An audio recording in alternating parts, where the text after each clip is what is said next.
और लौटते हैं देश की खबरों की तरफ। पटना गांधी मैदान ब्लास्ट केस से जुड़ी बड़ी खबर आ रही है। हाईकोर्ट ने निचली अदालत का फैसला बदला है। हाईकोर्ट ने फांसी की सजा को उम्र कैद में बदला। 4 दोषी हैदर अली, मोजिबुल्लाह, नोमान और इम्तियाज की फांसी को उम्र कैद में बदला गया है। 2 दोषियों उमर और अजहरुद्दीन को पहले ही उम्र कैद की सजा मिली थी। उम्र कैद की सजा बरकरार रखी गई। तो ये बड़ी खबर सामने आ रही है। हाईकोर्ट ने फांसी की सजा को उम्र कैद में बदला है। रूपेश कुमार हमारे संवाददाता इस वक्त हमारे साथ पटना से लाइव जुड़ चुके हैं। हाईकोर्ट ने निचली अदालत का फैसला बदला है। रूपेश, क्या जानकारी, क्या डिटेल? देखिए, पटना की निचली अदालत ने 6 लोगों को सज़ा सुनाई थी, उनको कन्विक्टेड घोषित किया था, जिसमें से 4 लोगों को फांसी की सज़ा सुनाई थी और 2 को उम्र कैद दिया था। लेकिन उसके खिलाफ पटना हाईकोर्ट में चले गए थे और आज पटना हाईकोर्ट ने निचली अदालत के फैसले को एक तरह से पलट दिया है। जिन 4 लोगों को फांसी की सज़ा दी गई थी, उनकी फांसी की सज़ा भी उम्र कैद में बदल दी गई है।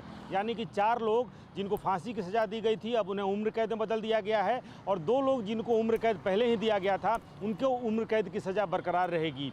2014 में जब चुनाव प्रचार के दौरान प्रधानमंत्री पद के उम्मीदवार थे नरेंद्र मोदी और पटना के गांधी मैदान में उनकी एक रैली होने वाली थी और उसी रैली के दौरान सीरियल बम ब्लास्ट हुआ था, जिसमें 7 लोगों की मौत हो गई थी। पटना एयरपोर्ट पर जैसे ही नरेंद्र मोदी उतरे थे, उनको बताया गया था कि पटना गांधी मैदान में जहां आपकी रैली होने वाली है, वहां पर बम ब्लास्ट हो रहा है। पटना जंक्शन पर भी ब्लास्ट हुआ था और पटना जंक्शन पर उतरने के बाद रांची से लोग आए थे और क्या मॉड्यूल था, किस तरीके से रेकी की गई थी, रांची में लोग इकट्ठा हुए थे, वहाँ पर उनको साजो सामान मिला था और वो जो बम को कनेक्ट कर रहा था उसने अपने बॉडी में बम लगा रखा था और बैटरी से कनेक्ट करने के दौरान पटना जंक्शन पर पहला ब्लास्ट हुआ था और उसकी सूचना पटना पुलिस को पहुंची और उसके बाद से पटना पुलिस के होश फाख्ता हो गए, क्योंकि कुछ ही देर बाद नरेंद्र मोदी को लैंड करना था पटना में और पटना पुलिस ने जैसे ही पटना जंक्शन के प्लेटफॉर्म संख्या 10 पर यह सूचना मिली कि बाथरूम में एक व्यक्ति गया था और वहीं पर ब्लास्ट हुआ है और उसके बाद से उनको ये भी सूचना मिली। शुक्रिया। ये पूरी घटना, ये पूरी वारदात कैसे अंजाम दी गई थी, इसको आपने तफसील से बयां किया रूपेश, बहुत बहुत शुक्रिया। और आगे बढ़ेंगे। शाम 5 बजे मोदी कैबिनेट की अहम बैठक होने जा रही है। आयुष्मान भारत योजना पर बड़ा फैसला हो सकता है, ये खबर सामने आ रही है।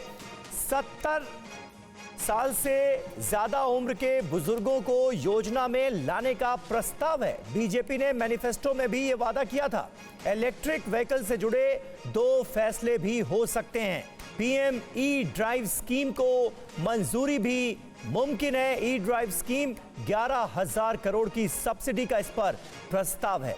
आमोद राय इस वक्त हमारे पॉलिटिकल एडिटर इस वक्त जुड़ चुके हैं हमारे साथ। शाम 5 बजे मोदी कैबिनेट की बैठक होने जा रही है आमोद, और जो अभी तक जानकारियां सामने आ रही हैं उसको देखकर तो यही लग रहा है कि बड़े फैसले मुमकिन है।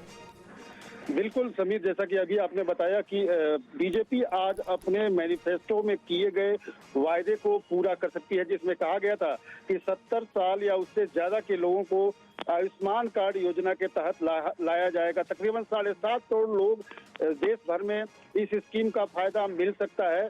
लिहाजा आज कैबिनेट में इस पूरे प्रक्रिया को प्रारंभ किया जाएगा और आज प्रस्ताव है कि इस योजना को लागू करने की प्रक्रिया से आरंभ की जाए। जैसा कि आपने बताया, दूसरा जो महत्वपूर्ण आज फैसले हो सकते हैं इसके अलावा, आयुष्मान भारत कार्ड के अलावा, वो यही है कि इलेक्ट्रॉनिक व्हीकल्स को ज्यादा से ज्यादा कैसे बढ़ावा दिया जाए।